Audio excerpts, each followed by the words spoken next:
I'm really proud of the work that I've just helped Primark achieve, which was launch their adaptive clothing range.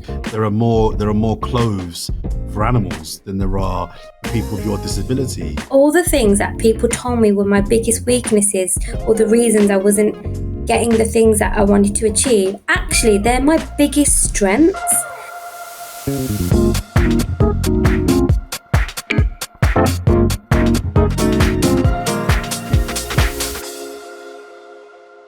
What's going on, people? Welcome to this week's episode of Jordan Jarrett Bryan's The World's Coolest Disabled. That is me. I am him. Don't fight it. Just accept it. I am the coolest disabled on the planet. Emphasis is there. Challenge me. That's the whole point of the podcast. I invite guests to come onto this podcast who are doing amazingly dope things or have done really interesting things. We just chop it up. Just have a chat, have a little chin wag. We celebrate what they're doing, their wins, the challenges, if there have been any, and the role that disability, if it has played a role, what role that has played in their successes. Oh, by the end, we'll work out if they can prove they're more cooler than me. They won't. They haven't so far. It's not going to happen. They're dope, but they're not me, right? And so this week on the pod, I have someone who genuinely could challenge me and challenge the throne. Right, someone that actually could push me all the way. Okay, I've got a fantastic guest on the show this week. She's an inclusion and accessibility specialist, presenter, author, 2024's most influential disabled person, and we're going to find out if she could be 2025's most coolest disabled person. I'm joined this week on the podcast by the fantastic Shani Dhanda. Shani, how the bloody hell are you? Hey, I'm good. A bit tired, but how are you? I'm good, thank you. I'm really well. I was tired until, you came up, because whenever I see you, whether it's in studios or at events or wherever, you're just good vibes, good energy, always smiling. Oh, and you're one of the hardest working people I know in this space. Absolutely smashing it. I don't just say that to be polite because you're on my podcast. I've genuinely thought for a long time. When I think of the phrase doing the work, I think of people like you. You're doing the work, man. So I'm not tired. I'm energized because you're on. Yeah, I'm really excited. So before we get into all the great things that you have done, you're doing, and we kind of just explore you a little bit, we ask all of our guests, Shani, on this podcast, first of all, out of 10, what is their coolness number? So out of 10, what would you say your coolness number is? 8. 8? Yeah. I like that. Okay, we're gonna revisit that at the end of the pod. So when we discuss all the things that you've done or are doing, we'll have a real picture if 8 is a fair shout, right? I'm not gonna say anything at the moment. You've said you're an 8. I can work with that. So right? What's your number then? Are you 10? Obviously, I'm 11. I'm the coolest person in the world. So I mean, obviously.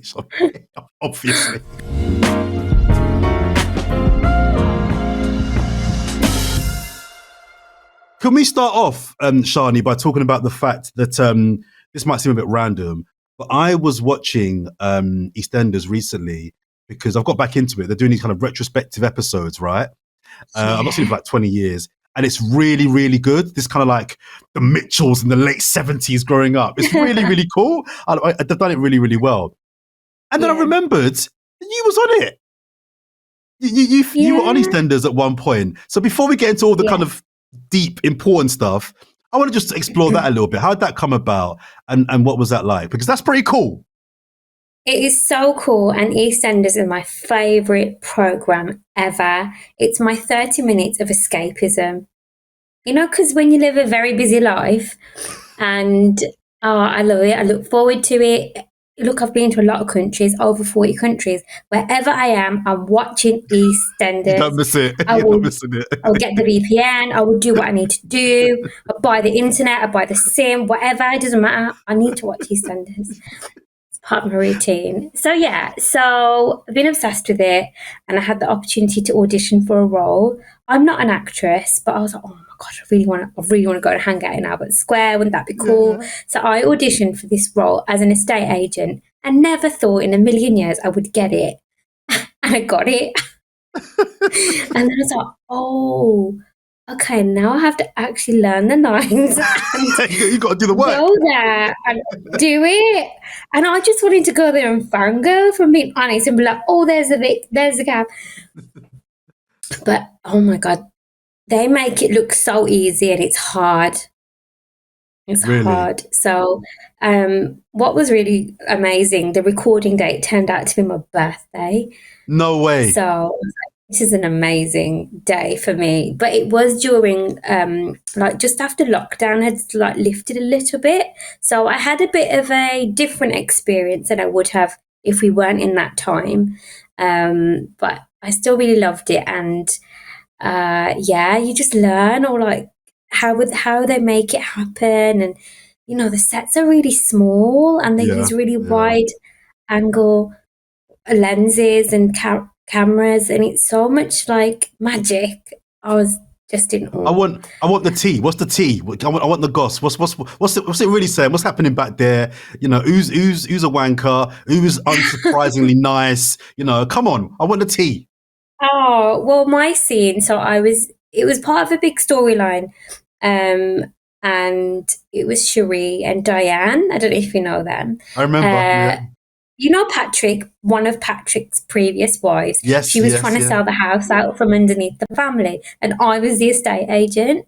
So I really got to work with some lovely people, Suzanne and Diane. And yeah, because you only get to rehearse with each other when you're there. You do it for 5 minutes and then you do your shot. But then they changed my lines when I got there. And when I got there, they were like, you have to hold this camera and this clipboard and this bag.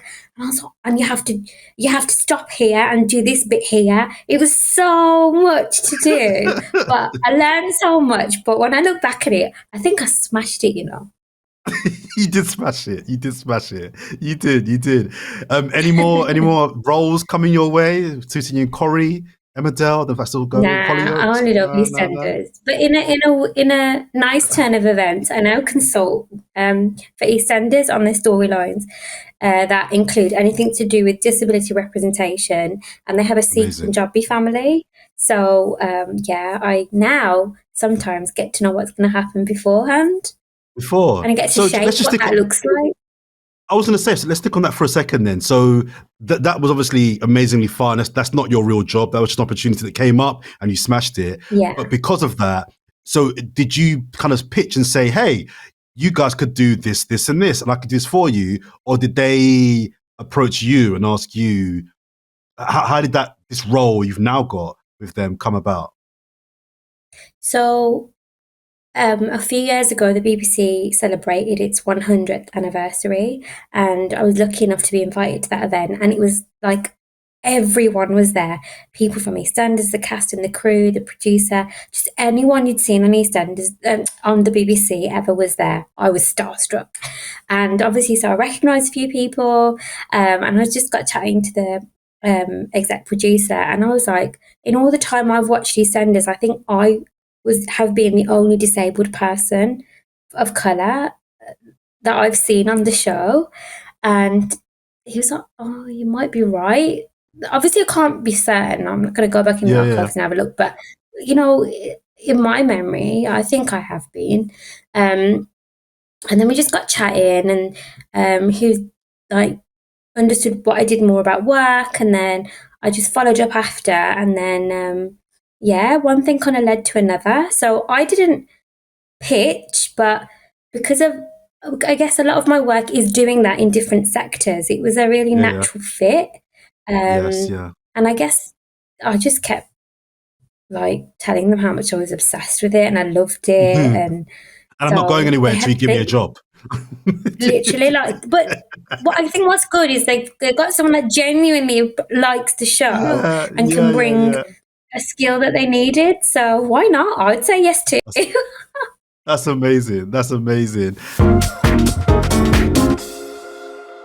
And just to kind of extend on that particular role, so inclusion and accessibility specialist, that's what you do. Yeah. I mean, it's pretty self-explanatory what that involves, but just for those listening and watching that don't know what that involves, just give me a little bit of a breakdown of what your work entails.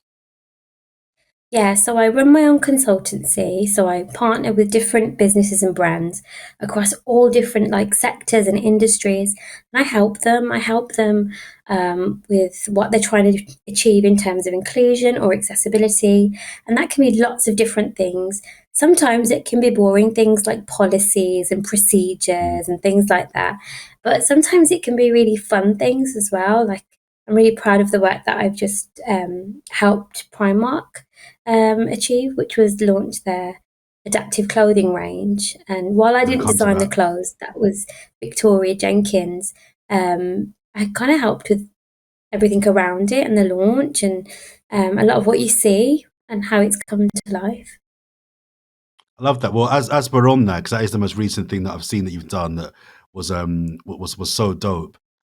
What does so Victoria did the clothes designing, but what did Yeah. you have to then do around that entire kind of project? I guess what does your work entail day to day? What is it that you bring to what they're doing there?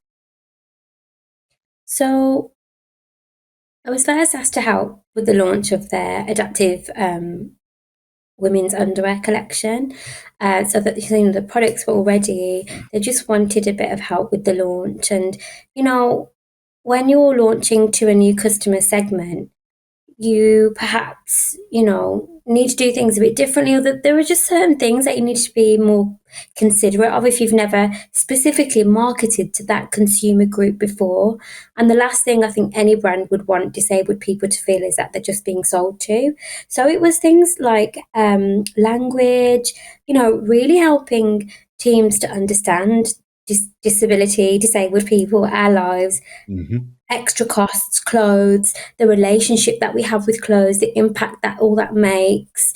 Um, it included things like looking at their click and collect um, service as well that they have in store, because Primark don't sell online, it's all in store. But they do have a click Okay. and collect where you can go online and you can reserve things and pick them up in store.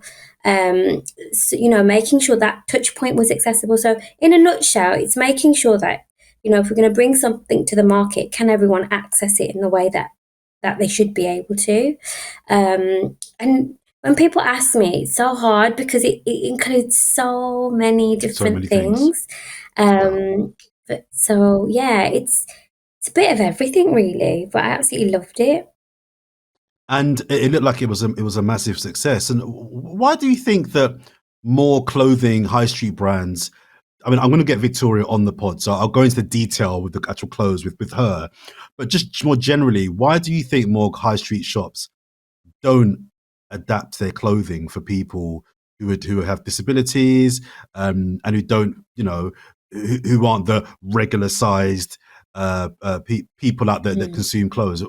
Is it just cost, or do they give you a reason as to why every shop on the high street isn't doing what Primark are now doing? I think one, people just do not understand disabled people as consumers. They don't understand their needs. They don't understand how to really service or the demand for the products and services Mm, that we have in our community.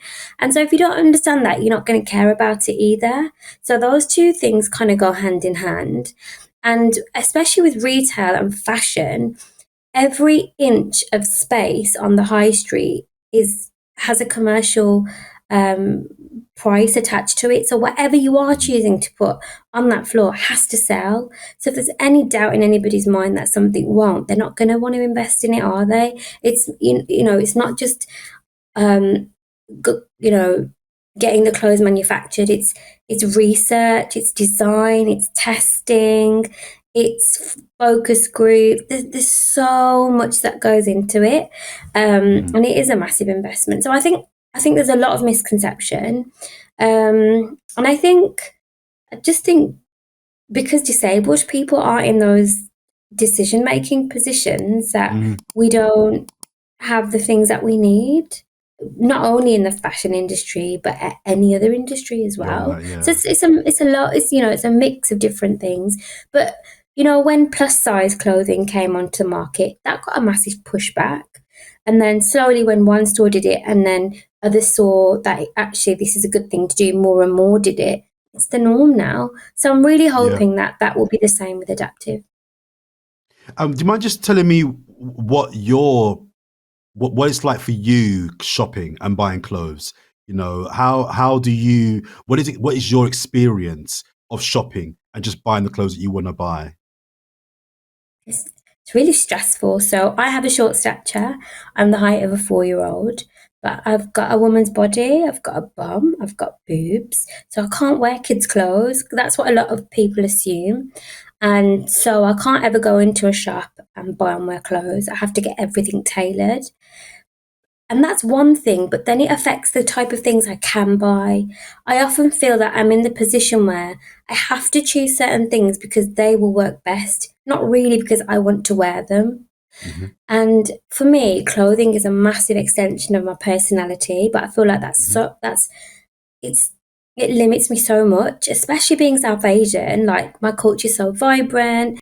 You know, we've got the most beautiful clothes culturally, but that's even, you know, way more difficult as well.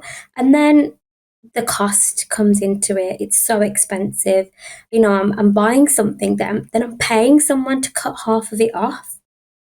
And then I don't know, once it's tailored, is it still going to look good on me? You know, my like teens and 20s, it was such a period of trial and error. And then, you know, it's so much time and effort you've got to invest in these things. And Yeah. especially when I was younger, you know, I used to like get a great opportunity and then this feeling of dread would wash over me because it would be like, what am I going to wear? So it would take away from the exciting opportunity or whatever it was because it was like, what am I going to wear? That's a big challenge. I have to figure it out. And I saw a post that you put up, I don't know if it was recently or a while back, where you said there are more clothes for animals than there are for people with your disability. How offensive do you find that the fashion industry? I'm not an animal person. I mean, people will hate me for that. Yeah. But even if I was an animal person, the mere fact that we create, or fashion creates more different lines and ranges of clothing for dogs and pets Yeah. than they do for humans. How does that make you angry? Are you kind of over it now? That pissed me off. I think, yeah, it kind of sums it up, doesn't it? It shows you where you are in society, how valued you are or aren't. The fact that dogs have more clothing options than disabled people, you know, I'm sure whoever started to make clothes for dogs, they must have found it difficult in the beginning, but everybody does it now. But they still have more options to, you know, dogs still have more Yeah. clothing options than disabled people. So yeah, it's it's a sobering fact, but you know, it's just kind of like, oh, okay. You put it with all the others, don't you? With all the other facts that Yeah. you're just like, Yeah. oh, that's shit. Does it feel like a constant fight? Like the work that you do, does it feel like every single day? Because it's not like you're a woman with a disability, but the job that you do is removed from disability. So it's not like you know, you work in a call center or you do a Mm. job that's removed from disability. Your work is through the prism of Mm. accessibility and inclusion. And I've got a friend of mine called Troy Townsend, who he's recently left. You want to kick it out, right? And I used to always just kind Mm. of feel for him because as a black man, and your Yeah. work is anti-discrimination. And I used to always say to Yeah. him, "You must just be knackered because you're living as a Yeah. black man, as a Yeah. man first of all, but then that's Yeah. also you're going to work and fighting the fight there as well." So in the similar way Yeah. for you, does it feel like you're constantly just fighting and constantly just tired? Sorry, I shouldn't laugh, but it just feels like, I don't know what I'm asking here, Jordan, but if you don't laugh, we'll cry. oh, Look, Shani, no, man, it's it's a great question though, and yeah, it can feel like that sometimes. But you know, I think from a really young age, I've always had to like campaign, like whether it was for myself within my own family, whether it was in my community, because disability faces an even further sense of stigma. Like, this is actually all I've ever known. So now, though, the difference is I actually get to make change, and that's what I love. So Mhm. yeah, I experience all the negative, horrible things that many other disabled people do. But then I get to channel that frustration into my work. So sometimes it's difficult. Sometimes there's definitely no off switch, but at least I feel like I can make change. I'm in a position I think a lot of other people would love to be in terms of working with the world's biggest brands, you know, being paid to hold CEOs to account and senior leaders. And I do it because I know what I'm doing and I know my shit. Because for those that perhaps don't have that experience, then it's actually quite a dangerous thing to be in that position if you don't know what you're doing. So I'm really aware of my position and I know what it means and I know the responsibility as well that it bears. Does that make sense? It does. It does make total sense. Makes total sense. It does. So, like earlier today, I was on Good Morning Britain talking about the benefit cuts. I felt a huge sense of responsibility that me saying yes to this opportunity, taking up this space, and to an element representing the disability community, I felt a massive weight on my shoulders that I wanted to give it my best. I wanted to do it right because if it wasn't any of that, then I shouldn't say yes to these opportunities. That's how I feel about Sure. it. Take it so I hear it. seriously.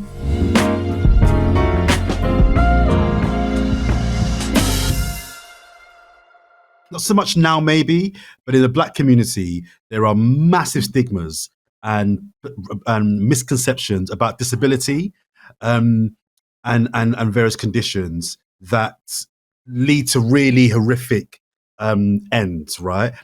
In the South Asia community, is there a similar thing? And you mentioned within your family, and I don't want to pry. And if you're not comfortable talking about your family, please tell me to shut up and I'll move on. But in the workplace, in society, is also your own family and culture a space where you are or have had to really battle to kind of get fairness, equity, respect? Absolutely. And I think that's where my little activism started. So I'm Sikh. My culture is Punjabi and my family we're Indian, but British. God, it's so confusing. Bit of everything. So I was brought up in like a really devout Sikh household and I have had, they're not strict now, had really strict parents. And so I'm the only disabled person in my family. And I guess because my condition is brittle bones, they naturally wanted to wrap me up in cotton wool because my bones would just break without any trauma. And whilst they're really loving and supporting, at times that felt really suffocating. And I remember like feeling really infantilized, having to educate them on so many things, having to really like fight for my own right and identity. And, you know, so I'm the middle child and I'm the gobby one. I'm the one that chats back and, you know, and I think it's because I couldn't be naughty physically. I couldn't run away or, do you know what I mean? So I just did it all through my gob. So like my parents was like, oh my God, you're so gobby. So I think they found that like I was rebelling, but I wasn't. It was just me being me and my personality. But none of my other siblings had done that in the same way.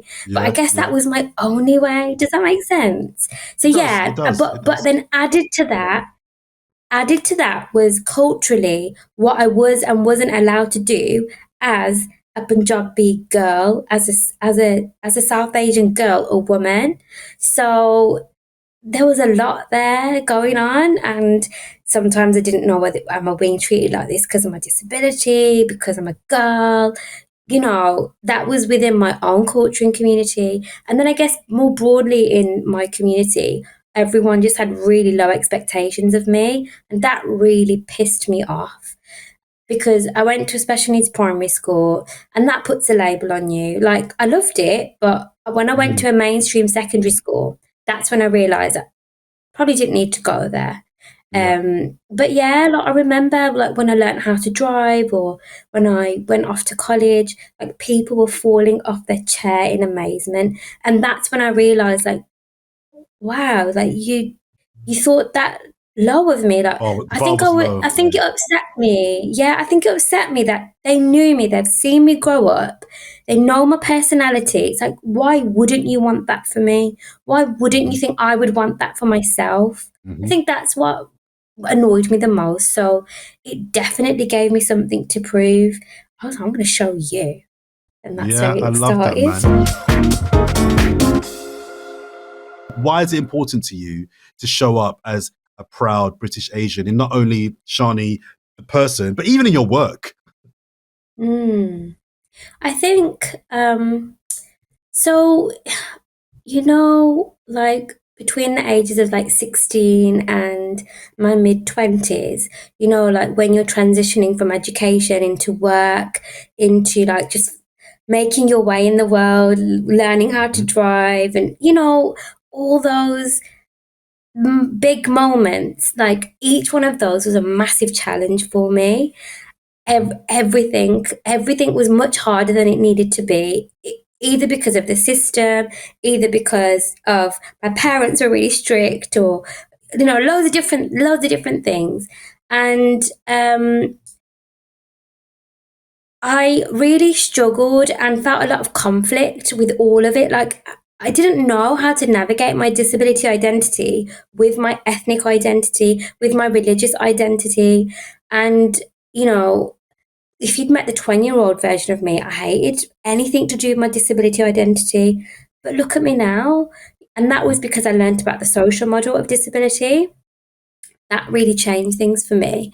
But um, I've done a lot of work to be proud of who I am. But also, when I was going through all those challenges, people were like, it's because you're underrepresented. It's because you're a brown girl, woman. It's because you're disabled. It's because you're working class. It's your accent. It's this, it's that. And then I'm nearly 40 now.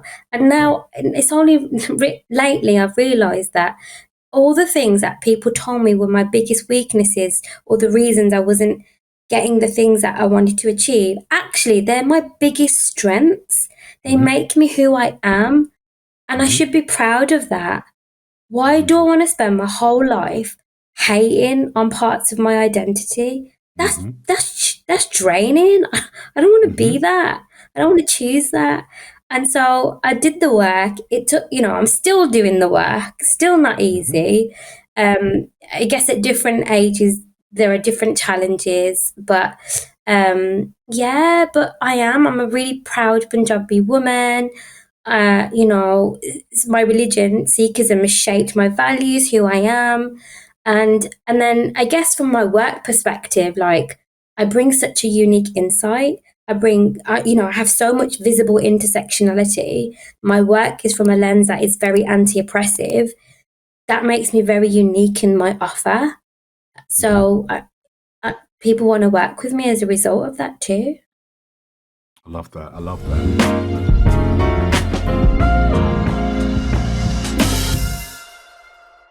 But just to wrap, again, you mentioned that you travel the world. I've seen you've done some like phenomenally interesting projects and jobs and initiatives, and been to some events and you hosted events. Just how much joy do you get from the opportunities that you are presented with, many of which you get to travel? Because every time I again go on your Insta, you've got another video of the airport, video on the plane, video, on the tarmac. It's like she's off again. She's off again. Yeah. but My how blessed do you friends, feel? yeah, I do. But I've worked really hard for this. It didn't Yes, just land yes. in my lap. Hmm. And actually, when my friends messaged me, they just start with, "Are you in the UK?" Yeah, where Which are I you? love. I love, and like I've got that reputation. It's where you going next. That's the Yeah. common thing Good. that people ask me. Keep it Yeah, but look, moving. Keep it moving, man. definitely. But this for me started at a young age. So when I was in my childhood, I broke a lot of bones. That was like when my health was, I guess, at its most complex. Since then, I've had surgeries, treatments, And so I know what it's like to live in a body that doesn't do what you want it to do. And I thought, well, while it does, I'm gonna fuck the shit out of life. I'm gonna Yeah. do what I Yeah. want to do while I can. And I made a promise to myself, I don't want to live with any regrets, and I'm gonna make every day count. And I didn't know how I was gonna do it. You know, I didn't think I was clever enough to go to uni. I didn't have time when I was a younger person to think about what my adult life would look like. The job that I'm doing now, I didn't know that was a job. You know, I spent 10 years in events.